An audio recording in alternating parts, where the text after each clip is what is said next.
Naïma, je te laisse la parole. Parfait, très bien. Eh bien, salam alaikum à tous. J'espère que vous allez bien. Je me présente, donc Naïma, diététicienne nutritionniste donc, dans les Hauts-de-France à Lille. Et aujourd'hui, donc, on va parler du Ramadan, donc notre rendez-vous annuel et la cure nutritionnelle par excellence aux multiples bienfaits. Donc aujourd'hui, ça va être simple. On va juste aborder les multiples bienfaits du Ramadan et comment bien manger pour optimiser tous ces bienfaits.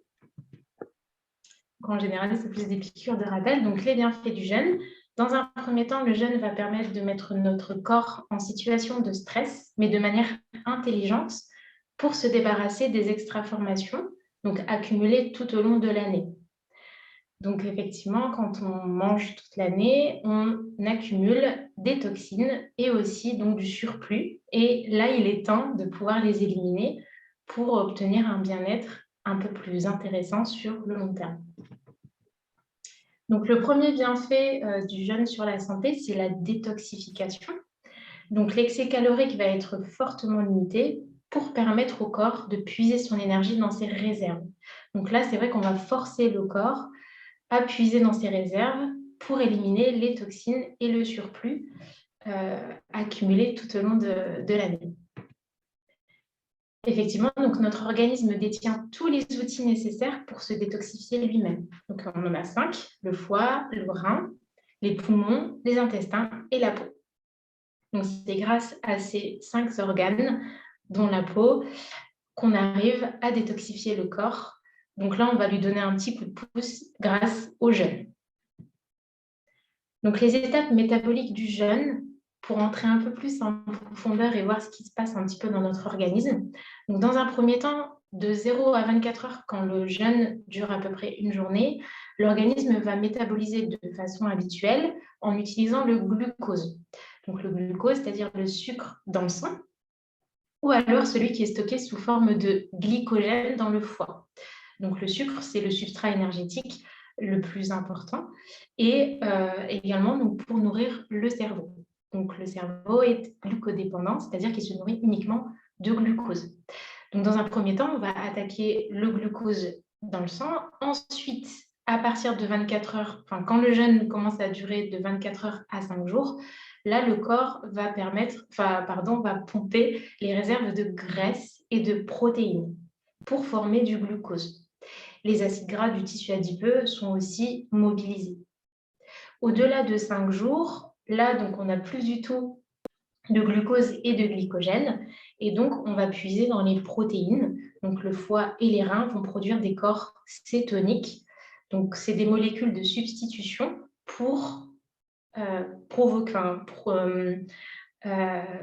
mettre en place un nouveau substrat énergétique à la place du glucose.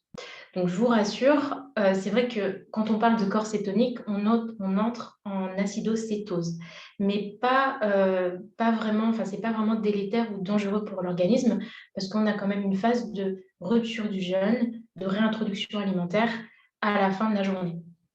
Là, vraiment, c'est les 3 phases métaboliques du jeûne qui sont classiques, mais nous, on a quand même une prise alimentaire le matin et une prise alimentaire le soir pour justement permettre de mobiliser un petit peu tous ces substrats. Et à la fin, on va sécréter un petit peu d'acide de corps cétonique pour permettre d'optimiser les bienfaits du jeûne. Donc, c'est un peu voilà, la chronologie d'une journée de jeûne. Je viens de me rendre compte que j'ai oublié de mettre un peu la durée du jeûne. Donc, environ, voilà, je vais jeûner à peu près entre 16 et 17 heures. En été, c'était à peu près ça. Donc, comme je vous disais, voilà, on connaît un peu par cœur le système. Donc, on a un premier repas le matin qui ne va pas forcément être le même que lors de la rupture du jeûne et le deuxième repas. Donc, c'est vrai que je parle de repas ou de prise alimentaire, c'est comme vous voulez, mais on distingue bien la rupture du jeûne du repas qui va venir ensuite. Parce que c'est vrai que ça serait bien de faire une pause entre la rupture du jeûne qui va être composée essentiellement d'eau et de dattes pour pouvoir nourrir tout doucement, donc réintroduire tout doucement l'alimentation après la période de jeûne. Et ensuite, là, on va introduire un petit repas pour permettre justement de ne pas trop fatiguer le système digestif. Donc, les bienfaits du jeûne, on a à la fin donc, un regain d'énergie, de vitalité, donc on se sent un peu mieux au niveau vitalité, au niveau bonne humeur, au niveau énergétique. Le jeûne permet de prévenir les maladies, étant donné que les organes vont se régénérer au niveau cellulaire, donc c'est marqué un peu plus bas. Donc ça va permettre de diminuer le stress oxydatif et l'inflammation. Donc le stress oxydatif, c'est un peu le vieillissement cellulaire. Au fil du temps, les cellules vieillissent, mais elles vieillissent aussi beaucoup plus rapidement à cause d'une alimentation déstructurée, pas très équilibrée, et également face à un stress, nos modes de vie à 100 à l'heure. On est quand même au 21e siècle, donc il y a beaucoup de choses qui ont changé par rapport à avant, notamment, par exemple, les fruits et légumes, il y a beaucoup de pesticides, on a beaucoup plus de pollution, voilà, on ingère inconsciemment beaucoup plus de xénobiotiques qu'auparavant. Et donc, pour prévenir les maladies dites de civilisation, on en entend parler tout le temps, telles que le diabète, les problèmes cardiaques, d'hypertension, d'hypercholestérolémie, de dyslipidémie. Donc là, vraiment, le fait de nettoyer tout le système digestif et également donc, les autres organes, ça permet de prévenir toutes ces maladies. Et donc, pour les personnes qui ont un petit surplus au niveau du poids, on va impulser une première perte de poids qui peut être très satisfaisante, de l'ordre de 1 à 5 kg. Donc, on n'excède jamais les 5 kg au bout de 4 semaines. Mais c'est vrai que ça permet, voilà, pour certaines personnes qui ont du mal peut-être à perdre du poids, d'impulser déjà une première perte de poids. Et au niveau de la régénération cellulaire, donc j'ai parlé de stress oxydatif, mais également d'inflammation, étant donné que si les cellules ne sont pas, on va dire, nettoyées, eh bien, on aura une inflammation, étant donné qu'également, on a une alimentation trop inflammatoire. Donc, c'est-à-dire qu'elle est trop acidifiante, c'est-à-dire qu'on mange beaucoup trop de viande, beaucoup trop de céréales qui sont trop raffinées, pas assez de fibres, pas assez de minéraux, pas assez de poissons, pas assez d'oméga 3, etc. Donc là, c'est l'occasion de faire la recharge nutritionnelle des éléments qu'on n'apporte pas suffisamment tout au long de l'année pour optimiser en plus donc avec le jeûne et également, donc on va en parler par la suite, le mouvement. Voilà, donc c'est vraiment les 3 étapes, j'ai envie de dire, pendant le mois du jeûne. C'est vraiment le mouvement, le jeûne et une bonne alimentation, donc à base de tous les éléments que je vous ai cités, qui sont très intéressants, tels que les oméga 3, qui sont anti-inflammatoires, etc., etc. Voilà, donc les symptômes qui sont les plus retrouvés donc, pendant le jeûne, et ça c'est tout à fait normal, peut-être que vous ressentez d'autres effets, j'en ai cité quelques-uns, tels que les maux de tête, les migraines en début du jeûne, un manque d'énergie aussi, donc ça c'est aussi ressenti au début, un transit intestinal ralenti, tel qu'une constipation ou autre. Donc peut-être que vous ressentez également d'autres désagréments. Bien évidemment, tous ces symptômes, c'est chez la personne bien portante, qui est en bonne santé, qui n'a pas de traitement en cours ou d'antécédents médicaux. Tous ces conseils, c'est vraiment valable pour les personnes qui sont en bonne santé. Et au fil du temps, donc avec le jeûne, vous pouvez constater aussi par vous-même les améliorations au fil des jours, que vous ressentez au fil des jours. Donc, normalement, au bout de déjà 2 ou 3 semaines, on ressent un transit intestinal normal. Si, par exemple, on avait un manque d'hydratation, un manque de fibres ou autre, si on fait vraiment une bonne recharge nutritionnelle le matin et le soir, on voit tout de même des effets assez rapidement, donc tel qu'un transit intestinal normal, des maux de tête beaucoup moins intenses, voire qui disparaissent, surtout pour les buveurs de café peut-être, qui ont des migraines au début, étant donné que la caféine, forcément, il y a une certaine dépendance. Également, donc, faites attention aux couleurs des urines, donc, qui peuvent être beaucoup plus foncées au début, parce que forcément, il y a un manque d'hydratation. Mais si vous vous hydratez correctement, donc je vais vous donner quelques petites astuces avec l'eau, avec également les soupes, etc., vous allez voir aussi une différence au niveau de la couleur des urines. Également une perte de poids, donc ça, c'est pas négligeable, que ce soit pour les hommes et pour les femmes. Donc en général, les hommes, on va voir une ceinture abdominale beaucoup plus affinée. Et puis chez les femmes, après, tout dépend vraiment où est ciblée la perte de poids. Tout dépend. Il y a des femmes qui perdent beaucoup plus au niveau du haut du corps, d'autres au niveau du bas du corps. Et puis la bonne humeur également qui s'installe au fil des jours, parce que c'est tout à fait normal. Enfin, l'organisme s'accommode, s'adapte. Ça va devenir normal en fait d'augmenter, enfin le jeûne c'est ça, c'est augmenter l'intervalle entre les deux repas de plusieurs heures. Donc on arrive vite à s'accommoder à ce cycle des jours. Donc là, on va aborder la deuxième partie. Donc ça va être très simple, hein, donc bien manger pour réussir son jeûne. Je ne l'ai pas cité plus haut, mais en tout cas, n'hésitez pas si jamais vous avez des questions. Je serais ravie de pouvoir y répondre à la fin de cette présentation. Donc là, on va voir ensemble concrètement comment est-ce qu'il faut bien manger pour réussir son jeûne. Donc dans un premier temps, il n'y a pas de secret, apporter une grande quantité d'eau et de liquide pour faire un drainage des déchets solubles et ce, donc le plus sainement possible. Donc on va éviter toutes les boissons gazeuses, tout ce qui est sucré, pour justement permettre à l'organisme de décrocher tous les déchets qui ont été un petit peu de mobiliser dans l'organisme pendant le jeûne. Voilà, je me suis un petit peu répétée, j'espère que là c'est clair. Mais en tout cas, avec une bonne hydratation, donc grâce à la soupe, grâce à l'eau, ça va déjà bien drainer et éliminer tous les déchets solubles. Donc de manière saine, il n'y a pas de secret, donc c'est de l'eau minérale, donc peu importe. Et également donc la soupe qui va être à base de légumes uniquement.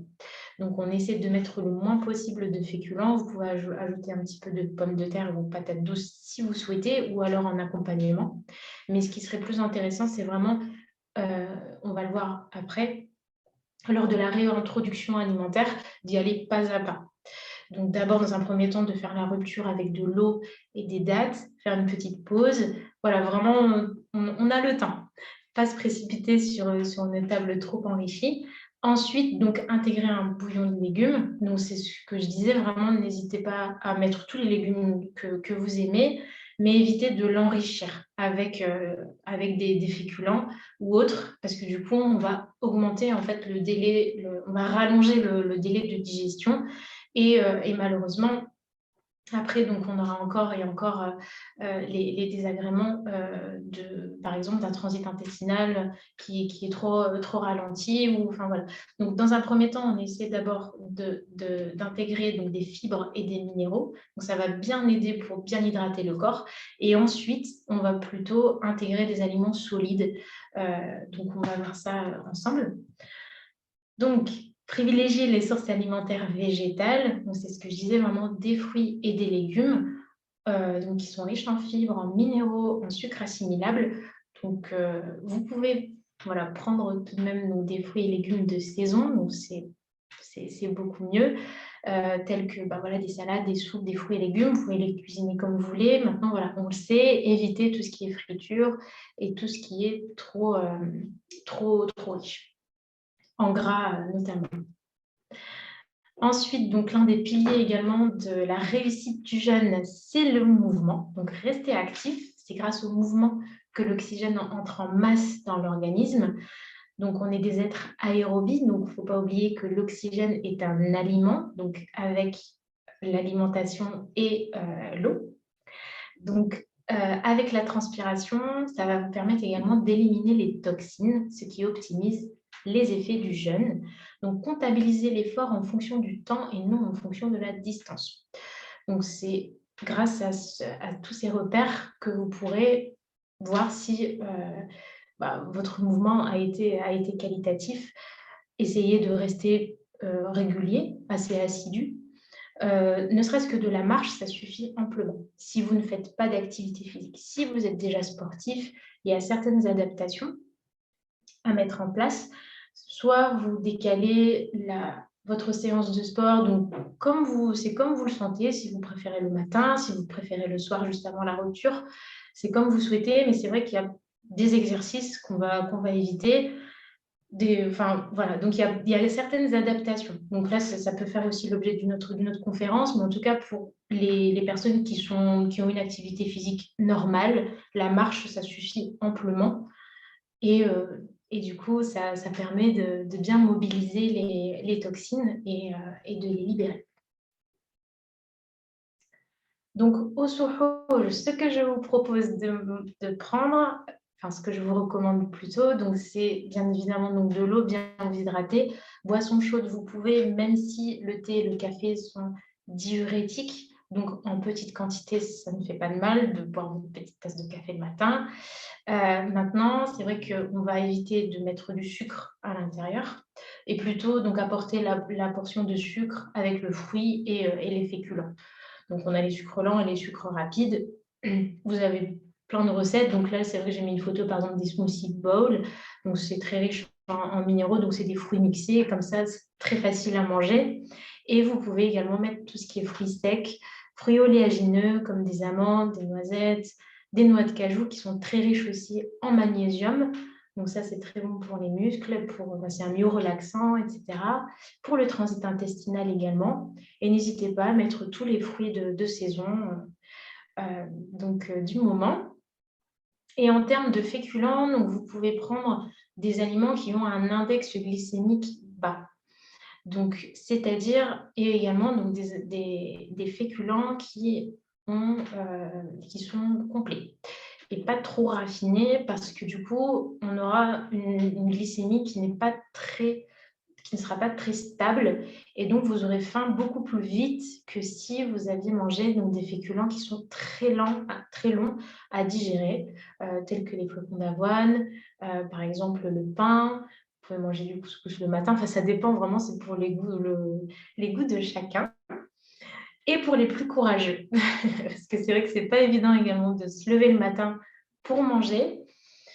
Mais c'est vraiment très important. Ce repas est aussi important que celui du soir parce que ça permet une recharge nutritionnelle, de ne pas développer des carences également et d'éviter de trop manger le soir. Donc, on diffuse vraiment la prise alimentaire en 2 fois, chose qui est beaucoup plus simple que si on compte uniquement sur le repas du soir.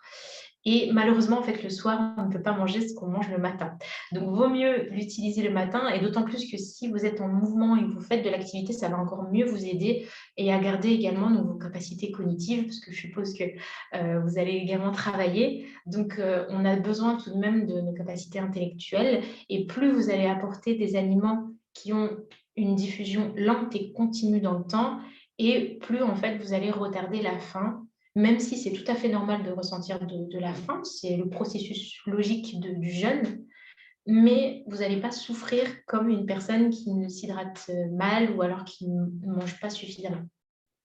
Voilà, on est déjà assez en déficit calorique pendant tout l'intervalle où on ne peut pas manger. Donc, profitez justement de ces 2 périodes de prise alimentaire pour apporter les bons éléments au bon moment. Donc, c'est pour ça que là, il faut faire des choix. Et donc, on va vraiment éliminer tout ce qui est ultra transformé. Donc là, j'espère que vous aurez le temps de faire des petites courses pour préparer. Donc, faites le plein vraiment de fruits et de légumes de saison. Donc, voilà, vous avez un calendrier pour regarder un petit peu quels sont les fruits de saison et légumes également pour vraiment avoir la recharge en vitamines. Et voilà, vous allez vraiment profiter de toute la qualité nutritionnelle de fruits de saison et de légumes également. Et voilà, donc n'hésitez pas également à mettre des fruits secs en petites portions, donc 30 grammes, l'équivalent d'une petite poignée. Ça aussi, c'est... Voilà, gardez les repères que vous avez d'habitude. Peut-être qu'il y a certaines personnes qui ne prennent pas de petit déjeuner. Ben justement, là, c'est l'occasion de faire la recharge et pourquoi pas, donc après le ramadan, de continuer dans cette lancée. Et le soir, donc à la rupture du jeûne, on privilégie déjà donc, de l'eau et des dattes, donc 3 dattes comme la tradition. Donc par rapport à l'eau, essayez de prendre de l'eau à température ambiante. L'eau fraîche ça fait du bien, mais c'est vrai qu'elle va mettre du temps à se réchauffer dans l'estomac. Et donc, l'idée, c'est de pouvoir avoir une bonne hydratation avec de l'eau fraîche. ça va se mélanger un petit peu avec l'acide chlorhydrique, étant donné qu'elle va rester longtemps dans l'estomac, le temps que le corps la réchauffe. Donc, c'est toujours mieux d'apporter à notre corps des aliments qui vont être faciles à être utilisés vraiment immédiatement. Donc là, privilégiez l'eau à température ambiante, 3 dates, faites une petite pause et par la suite, prenez une soupe. Donc là, vraiment, la soupe, ça va être à base de légumes, essentiellement de l'eau. Donc n'hésitez pas à mettre plein d'épices, des aromates, donc du persil, coriandre, tout ça, c'est très riche en vitamine C et également, donc c'est antioxydant. Et ensuite, là, vous pouvez intégrer un plat donc à base de féculents et de poissons. Pourquoi pas de viande? Pardon, excusez-moi. Donc, la viande, comme je le disais précédemment, c'est inflammatoire. C'est-à-dire qu'il y a beaucoup d'acides gras saturés et d'éléments qui vont favoriser l'inflammation. Or, nous, ce qu'on veut, c'est justement nettoyer le corps et apporter plus d'anti-inflammatoires pour encore plus optimiser votre jeûne et donc les bienfaits. Donc, l'idéal, ça serait plutôt d'apporter une source d'oméga 3, donc qui sont naturellement donc sources qui sont des anti-inflammatoires naturels et qui vont vous permettre justement donc d'apporter les bons éléments bon moment à votre corps, surtout après une période de jeûne. C'est vrai que l'apport protidique et l'apport en graisse est très fortement limité. Donc la seule vraiment source de protéines que je peux vraiment vous recommander, c'est le poisson et les fruits de mer. C'est vraiment l'idéal. Après, si par exemple il y a un petit morceau de viande, ça ne vous fera pas de mal. Mais c'est vrai qu'à choisir entre les deux, effectivement, je recommanderais toujours le poisson. Et les fruits, donc si vous souhaitez manger un ou deux fruits, vous pouvez également. C'est riche en minéraux, en fibres, en sucres assimilables. Donc vraiment, ça va être votre repas c'est vraiment votre recharge nutritionnelle. Ne l'oubliez pas. Pour les personnes qui prennent des compléments alimentaires, qui sont peut-être carencés en fer ou autres, vous pouvez toujours les prendre. Il n'y a pas de raison de s'arrêter, de prendre les compléments. Mais déjà, rien qu'avec ces 2 repas, si vous suivez bien justement la composition type, là c'est vraiment une composition type. Après, vous pouvez vraiment varier, il y a plein de menus, il y a plein de recettes. Tant qu'il n'y a pas beaucoup de matières grasses, donc on va privilégier plutôt les matières grasses végétales, telles que l'huile d'olive par excellence, et donc les autres huiles, si vous voulez. Vous pouvez intégrer également donc, de la salade en entrée. Donc, ça va être vraiment votre source de crudité et de vitamines également. Et donc, vous pouvez mettre 1 cuillère, 2 cuillères d'huile d'olive et mettre tous les aromates que vous aimez également, tels que du thym. Enfin, vraiment, il y a plein de recettes. Je pense que j'ai rien oublié, mais voilà, vraiment, n'hésitez pas à varier, pas forcément manger tous les jours la même chose ou les mêmes recettes, sinon c'est un peu triste, mais évitez vraiment tout ce qui est trop riche, tel que les aliments ultra transformés, les aliments qui sont trop frits. Donc la friture, c'est vrai que ça nous fait du bien, ça croustille, c'est vrai que ça nous fait du bien, surtout après une période de jeûne, quand on n'a pas mangé, on a envie de manger quelque chose de solide. Donc ça, c'est tout à fait normal. Le liquide ne rassasie pas forcément. Mais justement, dites-vous que là, on est en préparation mentale, comme on le fait aussi pour les sportifs. Et on se dit que tant qu'à faire, on fait les choses bien et optimiser justement les résultats. Et par la suite, petit à petit, on peut réintroduire des aliments plaisir, même si on va les retarder le plus possible forcément. Et les fritures, on va éviter de les manger le soir, plutôt le midi et en petite quantité. Parce que c'est vrai qu'on assiste également à un phénomène, enfin, c'est pas un phénomène, mais ça dure depuis des années, mais il y a des aliments ou des produits qui sont vendus uniquement pendant le ramadan, et donc ça nous donne encore plus envie de les acheter uniquement pour cette période-là. Or, est-ce qu'on est là pour jeûner ou alors on est là pour manger? Cette période-là, justement, c'est fait pour se libérer du poids de tout ce qu'on mange en fait toute l'année et de retrouver un bien-être. C'est ça vraiment l'objectif principal pour tout le monde. On a tous quelque chose à améliorer dans notre alimentation et donc profitez justement de ce mois de Ramadan pour faire la recharge nutritionnelle uniquement des aliments dont vous avez besoin. C'est tout. Et vous verrez qu'après, ça va devenir une routine et vous n'aurez pas forcément besoin de tout ce qu'on vous vend ou tout ce qu'on nous vend et tout ce qu'on nous dit d'acheter. Voilà, c'est un petit peu C'est un petit peu forcé, c'est vrai, mais ça ne nous fait que du bien. Donc, d'autres conseils, ça rejoint tout ce que j'ai dit. Donc, à la place du thé et du café qui sont diurétiques, donc c'est-à-dire qu'ils favorisent l'élimination de l'eau, donc privilégiez les tisanes. Donc, le soir, si vous souhaitez une tisane après digestion, enfin, il y en a plein des tisanes. Donc, ça permet de bien s'hydrater. Donc, l'hydratation, c'est le maître mot également après le jeûne. Côté assaisonnement, donc préférez l'huile d'olive et le citron. J'ai mis le citron parce que c'est un antioxydant. Donc vous pouvez aussi mettre ce que vous voulez tant que ce sont des antioxydants et aussi donc, une matière grasse végétale. Évitez donc voilà, tout ce qui est matière grasse animale, la viande rouge, également donc, tout ce qui est produits industriels ultra transformés qui sont très riches en acides gras saturés et qui vont produire de l'inflammation. C'est automatique. Donc du coup, on va éviter justement de les intégrer, de les ingérer. Également, limiter le sel qui peut faire également des dégâts sur la tension artérielle. On essaie justement de la stabiliser au maximum et aussi au niveau de la fonction cardiaque. Vraiment, laissez votre corps se reposer et n'annulez pas les effets du jeûne dès la rupture. Voilà, on essaie vraiment de privilégier tout ce dont vraiment le corps a besoin dans le monde végétal surtout, les épices et les aromates qui vont être également riches en antioxydants également et limiter au maximum votre consommation de viande, de graisse, donc les fritures, les beurres, les produits laitiers, le fromage, etc. C'est vraiment l'idéal. Vraiment l'idéal. Vous n'allez pas développer de carences si vous les éliminez. Tant que vous apportez les bons éléments dont je vous ai parlé dans les 2 repas. Voilà, donc ça c'est vraiment l'idéal. Alors, donc là, on ne voit pas bien, mais là, c'est, pardon, excusez-moi, après le ramadan, donc les petits conseils, donc la réintroduction alimentaire équilibrée, variée, doit être progressive. Donc, en ce sens, ce que je veux dire, c'est que on va apporter l'alimentation en petite quantité. De toute manière, vous allez remarquer que vos sensations auront changé. Donc, vous allez arriver à satiété beaucoup plus rapidement qu'avant la cure. Si votre jeûne a été optimisé, bien évidemment.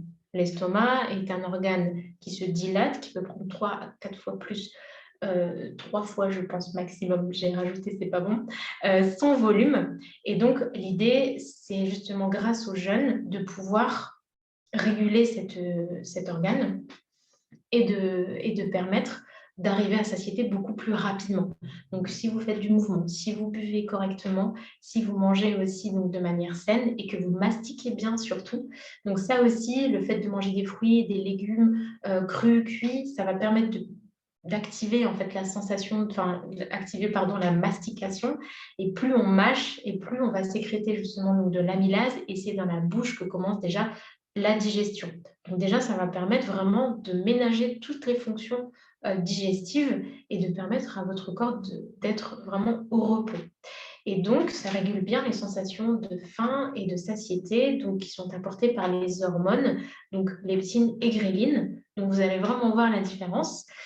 Retardez le plus possible la prise d'aliments transformés et industriels, sucrés, gras, trop salés. Même si c'est vrai qu'on en a vraiment envie, c'est normal. C'est pas évident de s'en défaire, mais si de base vous avez déjà une alimentation déstructurée, vous n'avez pas le temps, vous êtes stressé, vous mangez souvent à l'extérieur, c'est vrai que cette cure va vraiment vous faire du bien. Et donc, encore une fois, j'espère que vous aurez le temps de faire des petites courses pour vous rendre compte que vraiment, c'est pas difficile de cuisiner des choses simples, des choses saines, faites maison. Et en plus de ça, ça fait ça fait du bien au porte-monnaie et également, vous allez avoir beaucoup plus de temps devant vous et beaucoup plus d'énergie également parce qu'on n'a pas vraiment forcément besoin de manger toute l'année 3 à 4 repas par jour, voire plus pour certaines personnes. Et donc, profitez du ramadan pour instaurer de nouvelles habitudes tout au long de l'année. Faites en sorte que ce ramadan soit une auto-formation et qui va vous autodiscipliner sur le long terme. Pour les personnes qui, justement, ont impulsé, par exemple, une perte de poids, c'est vrai que c'est vraiment l'objectif pour tout le monde. On a beaucoup de fluctuations dans la vie, en tant qu'homme, en tant que femme. Il y a l'alimentation émotionnelle aussi. Donc, voilà, c'est normal d'avoir des fluctuations au niveau du poids. Donc, pour les personnes qui, justement, ont impulsé une perte de poids pendant le ramadan et qui veulent continuer, c'est vrai que c'est bien aussi de continuer de jeûner 1 à 2 fois par semaine pour continuer à avoir les changements de manière progressive. Donc là, j'ai cité par exemple cet objectif de perte de poids parce que la perte de poids, elle est visible, elle est notable au début, mais la phase la plus difficile, c'est la stabilisation. Et de toute manière, c'est vraiment dans tous les objectifs confondus. Donc l'idée, c'est vraiment de garder tous les efforts fournis et ne pas annuler tous les effets en si peu de temps. Voilà. Donc, je vous remercie de votre attention. Je vous souhaite à tous et à toutes un bon Ramadan. Je vous écoute pour vos questions et vos retours. Merci beaucoup, Naïma, pour cette présentation très intéressante et complète. Alors, moi, j'ai vu dans le chat, il y a déjà 2 personnes qui ont posé 2 questions. Ok. Je vais te les lire. Donc, salam alaikum, les compotes sont aussi bonnes ou pas durant les repas à la place de quelques fruits? Alors oui, pas de problème, vous pouvez prendre des compotes aussi pendant le repas, à la place de quelques fruits, c'est vraiment comme vous souhaitez, les compotes. Après, c'est vrai que, regardez bien la composition, est-ce que c'est vous qui les faites maison ou alors si vous les achetez de manière industrielle, c'est vrai qu'elles ont perdu en termes de qualité nutritionnelle. C'est pour ça que le mieux, c'est vraiment de faire vous-même vos compotes. Ça serait l'idéal avec les fruits de saison parce que c'est vrai que les produits emballés ont perdu un petit peu de leur qualité nutritionnelle. Donc, ce qu'on veut, c'est vraiment d'apporter le plus de recharge nutritionnelle avec des aliments. Mais cela dit, c'est vraiment une bonne alternative pour manger des fruits, effectivement. Alors, on passe à la deuxième question. Selem, je sais qu'il est recommandé de rompre le jeûne avec des dattes. Cependant, je m'interroge sur le plan nutritionnel s'il est recommandé d'en prendre en tout début de repas, étant donné l'apport glycémique important de la date et le risque d'avoir une montée trop importante de l'indice glycémique. Merci pour votre réponse. Alors, donc là, les dattes, elles sont composées certes de sucre, mais aussi de fibres et également d'acides aminés. Donc les dattes, en fait, c'est le fruit par excellence parce que c'est vraiment le fruit qui va vous permettre, dans un premier temps, donc d'augmenter la glycémie, donc d'apporter des sucres rapides dès la rupture du jeûne, parce que c'est vraiment ce dont a besoin en premier le cerveau. Et également donc des fibres. Donc les fibres, ce sont des substances hypoglycémiantes. Donc c'est-à-dire que vous n'allez pas avoir une montée trop élevée de la glycémie, donc une hyperglycémie. Grâce aux dattes, bien sûr, il faut en manger que 3, comme la tradition le dit. Quelques dattes suffisent amplement pour justement avoir le bon quota de sucre, mais aussi de fibres, et permettre à l'organisme de pouvoir le digérer rapidement. C'est vraiment ce qu'on recommande. Après, on peut prendre une alternative pour les personnes qui n'aiment pas les dattes. Ça serait aussi un fruit qui serait très riche en fibres et aussi donc en sucre. Et donc, le combo des deux permet de bien stabiliser la glycémie et de ne pas avoir, comme vous dites, voilà, une montée trop élevée de la glycémie qui pourrait effectivement donner envie de manger beaucoup plus. Voilà. Les fruits, enfin, les dattes, c'est vraiment un fruit béni. Et en plus de ça, donc, il est très riche en fibres et en sucre en même temps. Donc, ça permet vraiment d'apporter le sucre et les fibres dont a besoin le corps en premier. J'espère que ça répond à votre question. Alors, il y a une personne qui demande qu'en est-il du miel? Alors, le miel, donc c'est-à-dire, est-ce que vous le mettez sur un aliment particulier? Est-ce que le miel, dans tous les cas, ce sera bénéfique? C'est très riche en vitamine groupe B, c'est des produits de la ruche, donc ça n'a que des bienfaits. Il n'est pas, c'est pas dérecommandé pendant le ramadan, hein, vraiment non, pas du tout. Vous pouvez le prendre au petit-déj. Si vous le mettez, enfin ça dépend. Après, si la personne peut peut-être prendre la parole, n'hésitez pas. Ça pourrait m'aiguiller en fait pour pouvoir apporter plus d'éléments de réponse en fait. Mais le miel en tant que tel, voilà, il n'y a pas de contre-indication. Je veux dire, c'est beaucoup mieux de consommer du miel que du sucre raffiné, ça c'est sûr. Après, en quantité limitée, bien évidemment. Alors, la personne demande, c'est pour mettre dans le thé, par exemple, ou avec du fromage. D'accord, ok. Bah, tant que ça reste de l'ordre de la cuillère à café ou cuillère Bon, cuillère à soupe, ça commence à faire un peu beaucoup, mais cuillère à café, c'est très bien. Après, il faut savoir que le corps, d'une manière générale, pour une personne bien portante, on a besoin de à peu près entre 20 et 25 grammes de sucre par jour. Au-delà, c'est trop. Donc, dans le miel, c'est 100% de sucre. Donc, une cuillère à café, voire deux, à la rigueur, ça dépend si vous mettez voilà, sur votre tartine ou autre, ça suffit amplement. Vraiment, gardez les repères que vous avez déjà d'habitude. Mais c'est très bénéfique le miel, effectivement. Très bon choix. Ok, super. On passe à la question suivante. Alors, pour les compléments alimentaires, vitamine D, spiruline et vitamine C. Alors, est-ce que c'est mieux de les prendre pendant le suhoor ou le ftour? Après, pour les compléments alimentaires, bon, moi, c'est vrai que je ne suis pas médecin ou alors pharmacien, mais d'une manière générale, c'est vrai qu'on recommande de les prendre pendant un repas. Maintenant, ça dépend en fait les indications qu'on vous a données lorsque vous les avez achetés. Est-ce que c'est de l'automédication ou alors c'est quelqu'un qui vous a conseillé justement de les prendre? Vous prenez les trois? Est-ce que vous prenez les trois? Bon, après, voilà. Mais les compléments alimentaires, d'une manière générale, vous pouvez toujours les consommer. Après, si c'est mieux de les prendre le matin ou le soir, je vous avoue, j'ai pas vraiment l'information. Mais, mais voilà, je pense que les compléments alimentaires, vous pouvez toujours les consommer pendant le Ramadan, ça c'est sûr. Après, pour pas entraver ce dont je connais, hein, pour pas entraver les effets justement des compléments alimentaires, c'est toujours mieux de les prendre après la fin d'un repas. Donc, c'est-à-dire que c'est mieux de ne pas manger après. Mais c'est bien aussi de les prendre après avoir mangé, je pense. Donc, franchement, j'ai pas vraiment la réponse à cette question. Bon, c'est vrai que c'est le mieux, c'est de se rapprocher de son médecin si c'est lui qui a prescrit Voilà. les vitamines. Très bien, on passe à la question suivante. Alors, il y a une personne qui aimerait connaître votre avis sur le fait d'instaurer toute l'année 2 repas par jour au lieu de 3, surtout par rapport à la perte de poids.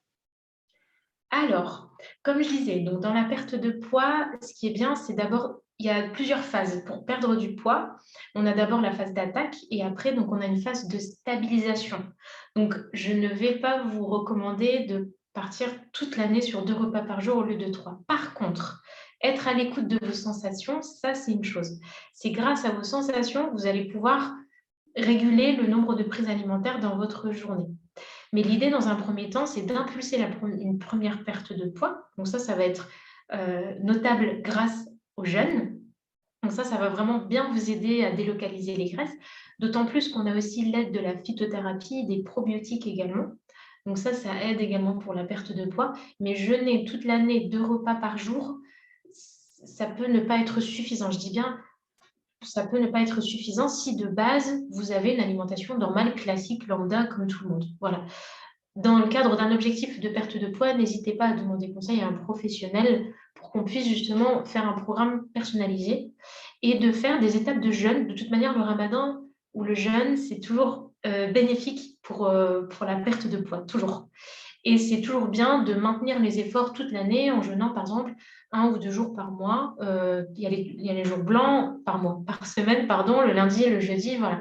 Donc tout ça, c'est toujours bénéfique pour vraiment être en bonne santé aussi. Il y a la perte de poids, il y a aussi rester en bonne santé. Donc l'idée, c'est de ne pas développer des carences. Et par exemple, si demain, vous avez envie de vous alimenter de manière normale, j'ai bien peur que vous allez aussi reprendre du poids. Donc jeûner toute l'année, non, non-stop, non. Mais jeûner par période et pouvoir réguler voilà, le système hormonal, surtout donc, chez la femme, donc qui régit justement les sensations de satiété et de faim, là, oui, il faut vraiment être à l'écoute de vos sensations et n'hésitez pas justement à faire attention à comment votre corps réagit. Voilà. Après une semaine de jeûne, 2 semaines, 3 semaines, 4 semaines. Et après, donc, vous pourrez stabiliser tout doucement la perte de poids sur le long terme. Voilà, j'espère que j'ai dit. Super. Alors, on passe à la question suivante. Conseillez-vous des aliments ou des compléments alimentaires pour favoriser les bienfaits du jeûne? Alors, donc, tout dépend de votre objectif. Après, pour favoriser les bienfaits du jeûne, déjà, si vous faites le premier repas à base d'eau, à base de fruits, à base de féculents, et le soir, donc plus à base de liquide, un petit aliment protéique, déjà, vous avez tous les éléments nécessaires dont vous avez besoin. Après, donc, tout dépend vraiment si, par exemple, vous êtes un petit peu carencé, vous avez besoin, par exemple, d'une cure un peu complète. Donc là, c'est vrai qu'on a cité, par exemple, la spiruline. Également, il y a tout ce qui est phytothérapie et les produits de la ruche. Donc, par exemple, le miel mélangé avec de la propolis, avec donc tout ce qui est produit de la ruche, en fait, de la gelée royale. Moi, j'avais oublié le nom. Et donc, tout ça, vraiment, c'est tout ce que je vais recommander. C'est vraiment que des produits naturels. Éviter donc les compléments alimentaires qui, justement, s'éloignent un peu trop. Enfin, ça fait un peu médicament. Voilà. Je ne vais pas vous les recommander, d'autant plus qu'il y a aussi beaucoup de dioxyde de titane. On a une liste comme ça d'ingrédients. Donc, aussi, donc, toujours avec l'aval du médecin, pas d'automédication. Mais ce que vous allez trouver dans la nature, tels que les plantes, la phytothérapie, les produits de la ruche et l'alimentation équilibrée, donc fruits, légumes, d'une manière générale, vous allez avoir la recharge dont vous avez besoin pour rester en bonne santé et ne pas développer de carences. Ok, alors, il y a une personne qui demande est-ce que le support écrit nous sera transmis? Donc normalement, le Zoom a été enregistré. Il faut juste que j'arrive à récupérer le lien dans le cloud, mais normalement, on va mettre ça sur la chaîne YouTube de l'OMAS. Voilà. Alors pas tout de suite, mais on fait au plus vite. Alors, on passe à la question suivante. Alors, tu as bien aimé cette question, Naïma. Et d'ailleurs, concernant les produits laitiers. Alors, les produits laitiers, donc le fromage, le lait, le fromage, le lait, puis bon, le beurre, tout ça, on les met plus dans les matières grasses. Donc, les produits laitiers sont des aliments acidifiants, donc c'est-à-dire qu'ils vont augmenter l'acidité dans l'organisme. Or, on a un équilibre acido-basique. L'équilibre acido-basique, c'est ce qu'on veut justement rétablir pendant le jeûne et après. Et c'est justement le secret d'une bonne santé. Plus votre organisme est basifiant, donc basique, pardon, donc on aura un équilibre en fait avec les acides et les basiques, et plus justement vous allez rester en bonne santé. Donc d'où le fait que quand j'ai donné tous les conseils précédents, donc surtout de privilégier tous les éléments, les aliments du monde végétal. Donc, c'est là où on va trouver plus de potassium. Or, donc, dans le monde animal, on va trouver beaucoup plus de sodium, c'est-à-dire du sel, c'est-à-dire des matières grasses, c'est-à-dire des acides gras saturés. Donc, on évite au maximum justement donc, les produits acidifiants et on va prendre les produits basifiants tels que les fruits, les légumes, etc. Donc, c'est vrai que dans les recommandations du PNNS, on nous dit qu'il faut manger 2 à 3 produits laitiers par jour pour avoir le quota de calcium et de vitamine D. J'émets des doutes sur ces recommandations et je pense qu'une bonne alimentation à base de fruits et de légumes augmente également donc, le coefficient d'utilisation digestive des vitamines et également du calcium. Le calcium, on va trouver aussi donc, dans les amandes, les fruits oléagineux, notamment donc, les amandes, les noix de cajou, etc. Et le magnésium aussi. Donc, tous les aliments du monde végétal sont des matrices. Et ça va revenir aussi par rapport à la question précédente, par rapport aux compléments alimentaires. C'est beaucoup plus facile de manger donc, de manière saine et variée et d'apporter tous les éléments en même temps avec justement donc dans les fruits et légumes, on a également même des compositions, des associations judicieuses qui vont nous permettre en fait de, comment dire, j'ai perdu le fil de ma discussion, mais en tout cas pour réunir en fait les substances ensemble et donc ça va permettre de mieux les absorber. Voilà. Donc pour répondre à votre question, je ne pense pas en fait que les produits laitiers soient indispensables pour rester en bonne santé, etc. Si vous aimez bien les produits laitiers, mettez-les dans des produits plaisir. Voilà. Mais privilégiez toujours les aliments du monde végétal qui vont vous apporter beaucoup plus de calcium, de vitamine D, vous allez trouver dans le poisson, également au soleil. Et les produits laitiers, laissez-les vraiment pour de manière, plaisir, parce qu'on est dans des aliments qui sont acidifiants et inflammatoires. Voilà, les grandes lignes. Ok, on va enchaîner, hein. Alors, quel est le meilleur moment de la journée pour réaliser sa séance de sport? Alors, quelle séance de sport du coup? Est-ce que c'est du fitness? Est-ce que c'est du cardio? Est-ce que c'est d'un sport de résistance? Enfin, ça dépend vraiment quel type de sport. Maintenant, faites en fonction également de ce que vous avez l'habitude de faire. Donc, il n'y a pas de moment opportun, il n'y en a pas. C'est vraiment en fonction de chacun. Et ça dépend de votre activité physique de base. Je ne vais jamais recommander à quelqu'un de commencer un sport pendant le ramadan. Ça va être très, très difficile. Si vous êtes déjà sportive et que vous avez déjà une bonne fréquence dans la semaine, vous pouvez essayer de la faire. Enfin, franchement, après, ça dépend vraiment de vos horaires de travail, quand est-ce que vous... Mais là, on va plutôt se ménager au maximum. Le matin, c'est vrai qu'après le suhoor, pourquoi pas, si ça peut vous permettre justement de garder les mêmes réflexes que d'habitude et de commencer la journée avec du sport. Maintenant, ne donnez pas non plus tout. Par exemple, si vous faites de la course à pied, parce que du coup, c'est vrai que ça va être beaucoup plus difficile de ne pas prendre de prise alimentaire juste après, en fait, pour récupérer. Voilà. Donc, c'est vrai que pour moi, en tout cas, le meilleur moment de la journée pour réaliser sa séance de sport, c'est avant le sport. C'est juste avant, comme ça, vous avez fait une petite séance de sport d'1 heure ou 45 minutes, et par la suite, vous pourrez boire et manger. Ça, c'est ma propre recommandation à moi que j'applique à moi-même. Après, chacun fait comme il peut. Mais c'est vrai que le matin, essayez toujours, hein. Vraiment, moi, je peux vous recommander uniquement d'essayer. Moi, en ayant essayé, j'ai pas vraiment ressenti des bons, que des désagréments. Alors, voilà, donc je vous recommande plutôt de la faire le soir, juste avant la rupture du jeûne. Ok.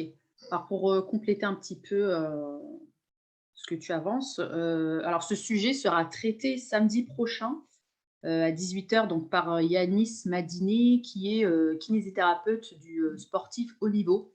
Et donc, il va traiter la question du jeûne, hein, donc comment allier le jeûne et activité physique. Voilà, donc pour la personne qui s'intéressait à l'alimentation et le jeûne. Alors, on enchaîne. Alors, que pensez-vous du fructose, stevia ou sirop d'agave en remplacement de tous les autres sucres? Pour moi, ça va rester toujours. Alors, est-ce que il y a peut-être un diabète ou alors c'est vraiment parce que vous préférez, enfin, vous consommez déjà ces alternatives.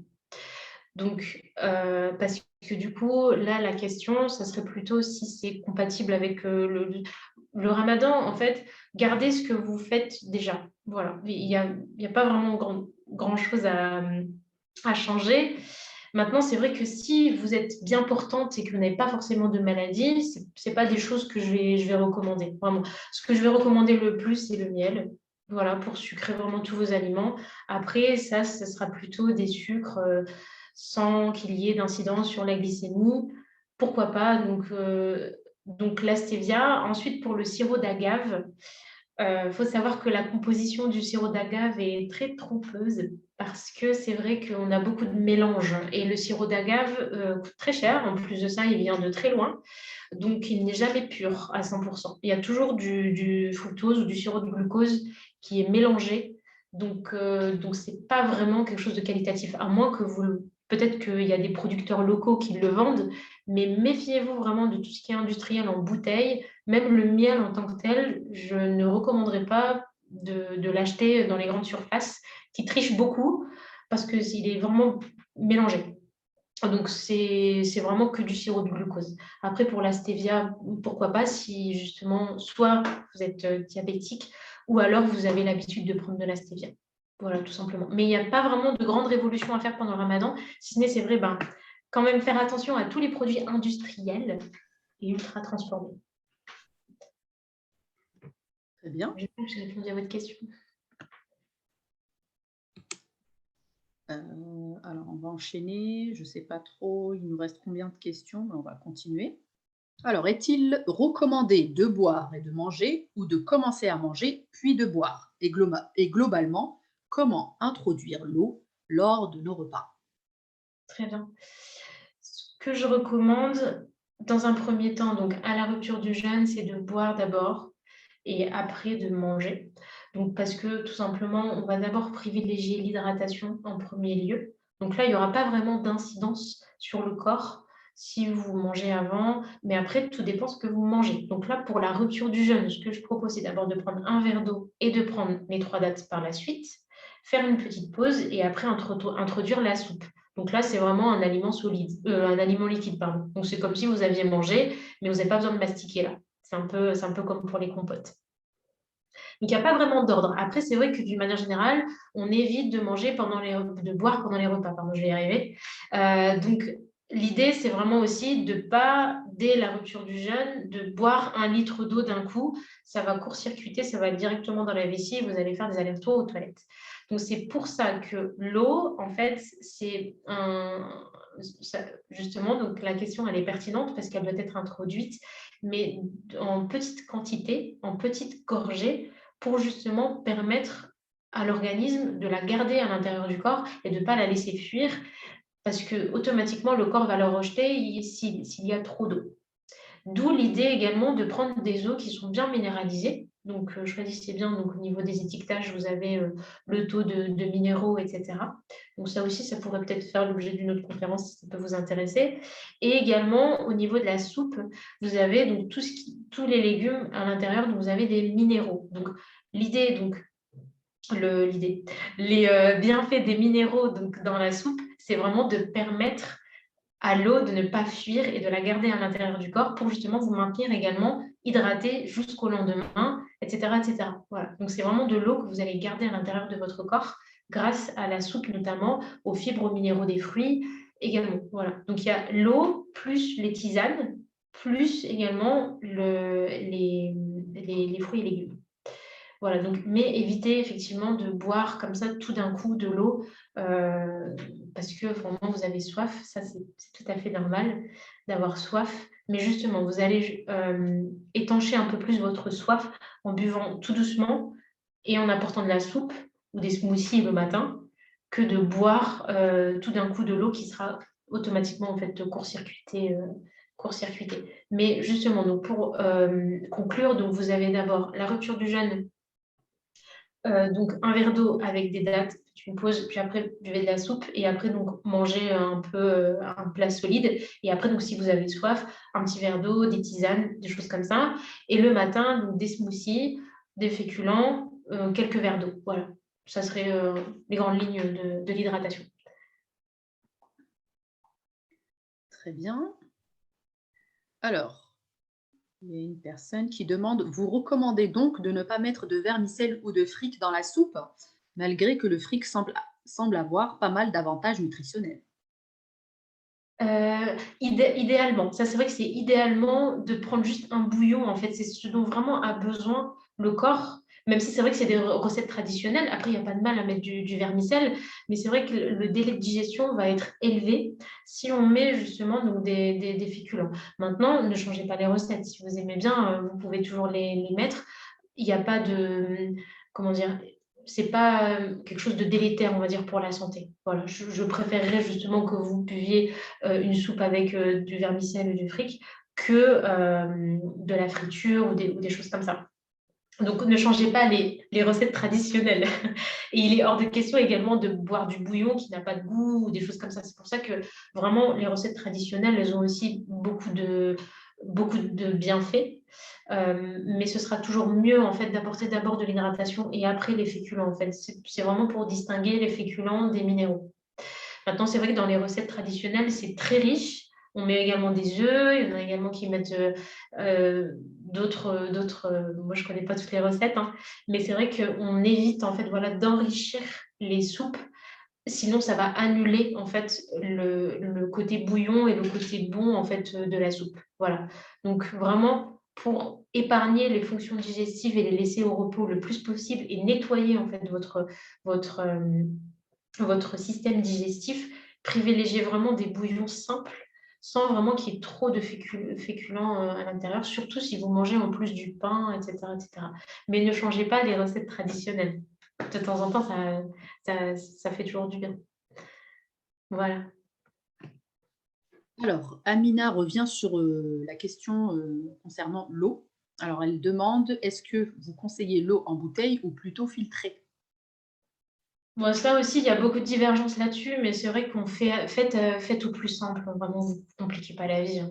Si vous aimez, enfin, ce que vous aimez, ce que vous faites d'habitude, vraiment, il n'y a pas de. Même si c'est vrai que les eaux en bouteille, il y a des divergences en fait partout, l'eau du robinet, l'eau, vraiment, voilà. Mais tant que vous buvez de l'eau, ça, c'est pas un problème. Ne vous compliquez pas la vie, quoi. Voilà. Alors, on va prendre une dernière question. Après, Oui. on va arrêter. Alors, Fatimata qui demande, en buvant un smoothie, on ne risque pas un pic de glycémie avant la reprise du jeûne le matin? Alors, un pic de glycémie avant la reprise du jeûne le matin. Alors, le smoothie, en fait, tout dépend ce que vous allez mettre dedans. Mélangez des aliments à index glycémique faible tels que les fruits et légumes. Et par exemple, vous pouvez peut-être ajouter, si vous souhaitez, bien évidemment, parce que du miel ou des choses comme ça, parce que du coup, on aura déjà du fructose et des sucres assimilables dans les fruits. Donc pour moi, un smoothie, c'est à base d'eau, ou alors si vous souhaitez peut-être mettre des laits végétaux ou du lait classique, même si ce n'est pas forcément quelque chose que je vais recommander, mais plutôt mettez de l'eau, que ce soit quelque chose d'hydratant, et des fruits. Voilà. Donc ça, c'est déjà une source en fait comment dire, de sucre, mais également de fibres en fait. Dans les fruits, mettez-les en entier. Si vous prenez juste le jus, par exemple le jus d'orange, on aura enlevé vraiment les fibres de l'orange et automatiquement, forcément, il ne reste que du sucre. Or, dans le smoothie, vous pouvez mettre également des amandes, vous pouvez mettre également des flocons d'avoine, vous pouvez vraiment mettre des aliments à index glycémique bas, quelques dates. Voilà, on essaie vraiment de prendre une recette pas trop complexe, de ne pas mettre vraiment trop d'éléments dans le smoothie. Et pourquoi pas aussi, vous pouvez mettre également des légumes. Voilà. Donc, ça permet également d'alcaliniser en fait le smoothie et de ne pas, comme vous dites, apporter, provoquer plutôt un pic de glycémie avant la reprise du jeûne. Donc, l'idée, c'est vraiment d'apporter des sucres lents à l'intérieur pour pouvoir stabiliser la glycémie et éviter l'hyperglycémie, effectivement. Alors, il y a Sarah qui nous donne un conseil qui dit privilégier une bonne eau alcaline enrichie en magnésium. Merci pour ce conseil. Alors, du coup, donc on va arrêter là pour ce Zoom.